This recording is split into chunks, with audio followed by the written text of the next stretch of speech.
Hello everyone. I am super excited about something that I learned today and I wanted to share it with you.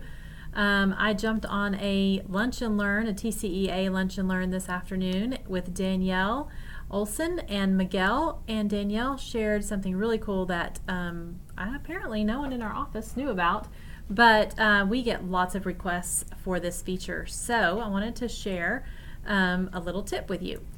Also want to give you Danielle's information. She is a Microsoft Learning Consultant in the Houston area, so definitely follow Cyber Savvy Girl if you are not already connected with her, and you are going to learn so many great things like we have today. So check her out on Twitter and other social media sites as well. So what I want to show you is that you can actually screen record in PowerPoint. So right now I am recording a video in PowerPoint, but in order to do that, I had to start my video. Now, previously, I was aware that you could record your slides, but I didn't realize you could record outside of PowerPoint. So I'm going to show you how you do that. Up at the top, you're going to click on Insert, and then mine is way over here on the far right-hand side, and it's in the Media section. So I'm going to click the drop down. Yours might be showing, but then you click Screen Recording. Now, when I clicked that the first time, it let me choose my recording area. So I chose my entire screen, so you could just choose a section if you like. And then once I clicked that area, then options popped up to start my recording. So I went ahead and it did give me some keyboard shortcuts to stop the recording, but you do have these features up here at the top as well.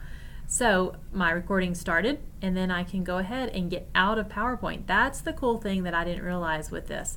So now I can record anything on my screen. So if I wanted to show, in my role, maybe I needed to show teachers something about their OneDrive. So I could go into Office 365 or show teachers how to use forms, or I could, show a sway, and I could take them through creating a blank sway and what you do to do that. So this would be a recording that I would share out with my teachers.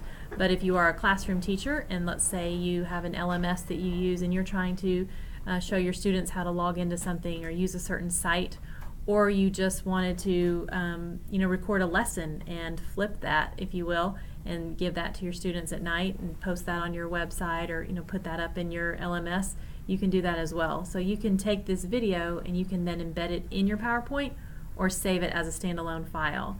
So I have also a site here from Microsoft that kind of goes through the steps on exactly what I've been showing you. So it shows you here how to select your area and then your controls. So I'm going to add this link to this post as well, so you have that. But I just wanted to share this awesome new tip with you, so I hope that you find it useful. And again, when I am done, all I have to do is click stop, or I can use my keyboard shortcuts, and then I have the file to do as I wish. So check it out and let me know if you have any questions.